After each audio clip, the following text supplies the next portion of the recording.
اعوذ باللہ من الشیطان الرجیم، بسم اللہ الرحمن الرحیم۔ اللہ پاک کے مقدس نام سے شروع، جو بڑا مہربان نہایت رحم کرنے والا ہے، ہر چیز کے اوپر خاص نگاہ رکھنے والا، ہر چیز کے اوپر پہرہ رکھنے والا، ہر چیز کا نگہبان میرا کریم رب۔ دعا ہے رب کریم سے اللہ پاک ہم سب کی حاضری اپنی بارگاہ میں قبول و منظور فرمائے، ہم سب کا اس گروپ میں آنا اپنی بارگاہ میں قبول فرمائے، ہم سب کو ڈھیر ساری خوشیاں عطا فرمائے، ہم سب کی ہر تمنا ہر دعا کو میرا کریم رب پورا فرمائے، ہم سب کے اوپر اپنا خاص فضل و کرم فرمائے، ہم سب کی ہر حاجت کو میرا کریم رب پورا فرمائے، ہم سب کی آخرت کو ہم سب کے لیے آسان اور آسان بنائے، ہم سب کے اوپر اپنا خاص فضل و کرم فرمائے۔ آمین ثم آمین یا رب العالمین یا رب العالمین۔ جیسا کہ کل ہم نے ایک موضوع کیا تھا کہ گھر میں لڑائی جھگڑے، نفرتیں، انتشارات کیوں پھیلتے ہیں، تو اس کا ایک حصہ ہم نے کیا تھا کہ زیادہ دیر سے اٹھنے کی وجہ سے جب ہم اپنی دنیا داری میں مست رہتے ہیں، گم رہتے ہیں ساری رات پھر دن، اور پھر جب ہماری آنکھیں نہیں کھلتی، لیکن جب ہم اٹھتے ہیں پھر بھی ہمیں دنیا داری کا خیال ہوتا ہے نہ کہ اپنے رب کا خیال ہوتا ہے۔ بظاہر ہم اپنے رب کا رزق کھا لیتے ہیں، سب کچھ استعمال کر لیتے ہیں،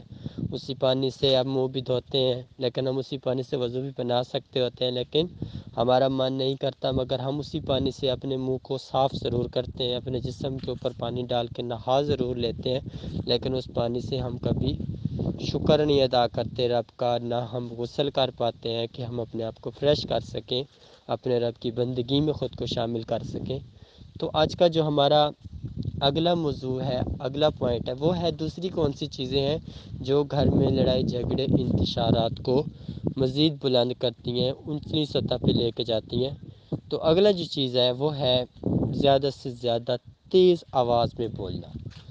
جو بندہ گھر کے اندر زیادہ اونچی آواز میں بولتا ہے، اور وہ بھی دنیا داری کی بات، بظاہر وہ گالیاں دے رہا ہوتا ہے، بغیر وہ غیبت کر رہا ہوتا ہے، بظاہر وہ کچھ اور کر رہا ہوتا ہے، لیکن اس کی چیخ و پکار بہت زیادہ ہوتی ہے، تو یہ جو چیز ہوتی ہے وہ اس کی فوراً کندھوں کے اوپر شیطان کو نافذ العمل بناتی ہے، جس کی وجہ سے اس بندے کی جو ہر دعا ہوتی ہے، ہر خواہش ہوتی ہے، ہر تمنا ہوتی ہے، تو میرا کریم رب اسے عکارت کر دیتا ہے، اور عکارت کرنے کی وجہ سے اس انسان کا جو سکون اور امن ہوتا ہے اس کو بد امنی اور بہت زیادہ دکھ اور بے چینی اور اداسی میں بدل دیتا ہے، اور اس کی ہر دعا اور ہر عبادت کے اندر سے اثر کم کر دیتا ہے۔ اب جیسا کہ ہم نے آج قرآن پاک 12واں پارہ سورہ ہود کا ذکر ہم نے پڑھا، تو اس کے اندر جو رب کریم نے بیان کیا ہے اس پاک مقدس کتاب کے اندر، تو آپ سب کے سامنے رکھنا چاہوں گا تاکہ آپ سب کو بھی آگاہی رہے کہ میرا کریم رب انسان سے کیا کیا توقعات رکھتا ہے، اور ہم لوگ اپنے رب کی توقعات پر کتنا اترتے ہیں۔ تو یہ آج میں نے آپ کو بتانا ہے۔ تو میرے کریم رب نے قرآن میں واضح طور پر بیان کیا کہ لوگ مکمل طور پر خوشیاں مانگتے ہیں، سکون مانگتے ہیں، امن مانگتے ہیں، ان کو جب امن مل جاتا ہے تو وہ یہ سمجھتے ہیں کہ اب ہمارے گناہ ختم ہو چکے ہیں، ہمارے تمام گناہ اللہ نے معاف کر دیے ہیں، اس لیے ہمیں اس نے خوشیاں دے دی ہیں، ہماری خواہشات پوری کر دی ہیں، ہمیں سکون دے دیا ہے۔ اگر ان کے کام نہ ہو تو وہ سمجھتے ہیں ہم گناہ گار ہیں، ہم برے ہیں، ہم سیاہ کار لوگ ہیں، بدظن لوگ ہیں۔ بظاہر وہ برے نہ بھی ہوں لیکن پھر بھی خود کو قصوروار ٹھہراتے ہیں، خود کو اپنے آپ کو نیگیٹو رکھتے ہیں، خود کو نا امید اور نا شکرہ بناتے ہیں۔ تو ان کے لیے میرے رب نے قرآن میں اعلان کر دیا کہ یہ لوگ بھول نہ جائیں کہ ان لوگوں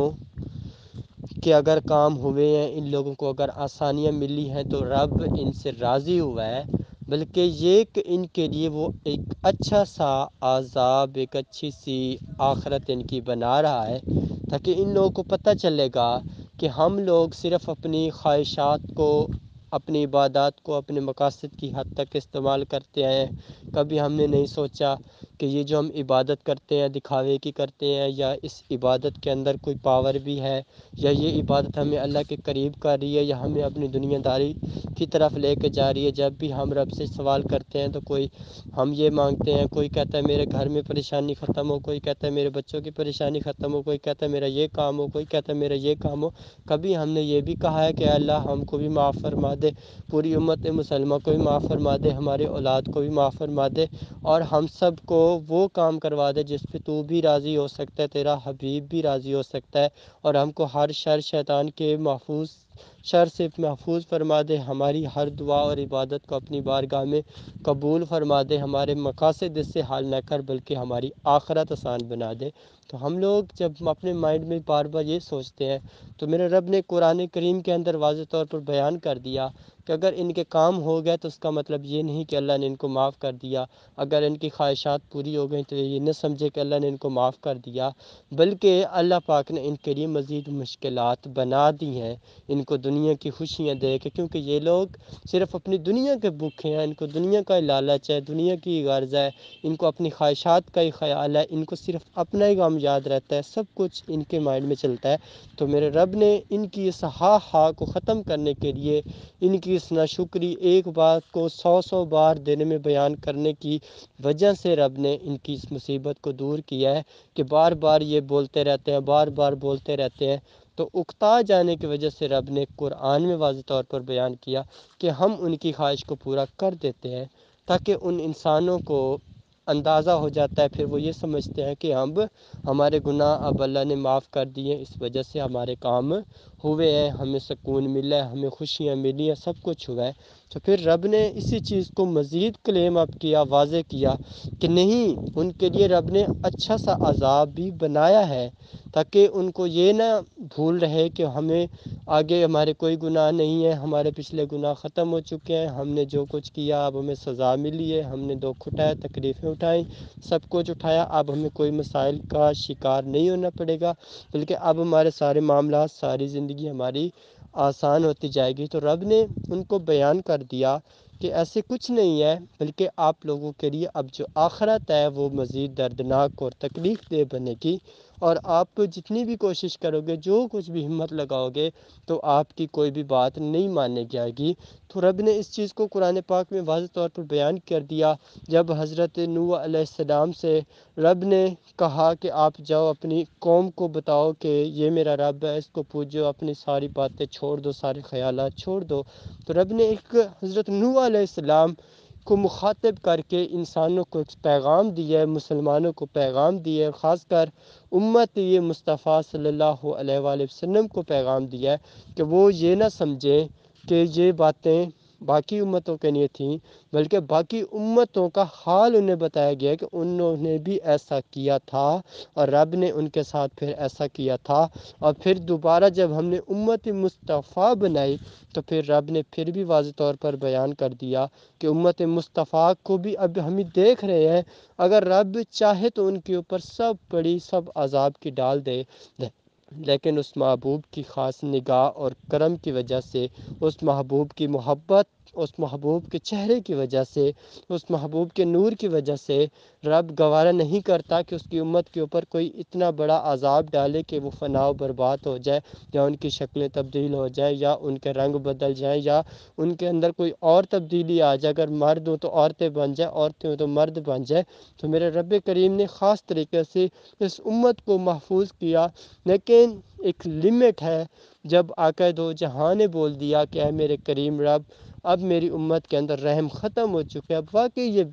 جا چکی ہے، اب ان کے اوپر عذاب ڈال دے، تو جیسے ہی میرے محبوب کا کہنا ہوگا تو وہی دن قیامت کا ہی ہوگا، اور اسی دن ہی ساری دنیا فنار ہو جائے گی، سب کچھ ختم ہو جائے گا، ہر چیز بالکل ملیا میٹ ہو جائے گی، کسی چیز کے اندر کوئی قوت نہیں رہے گی کہ اب اس چیز کے اندر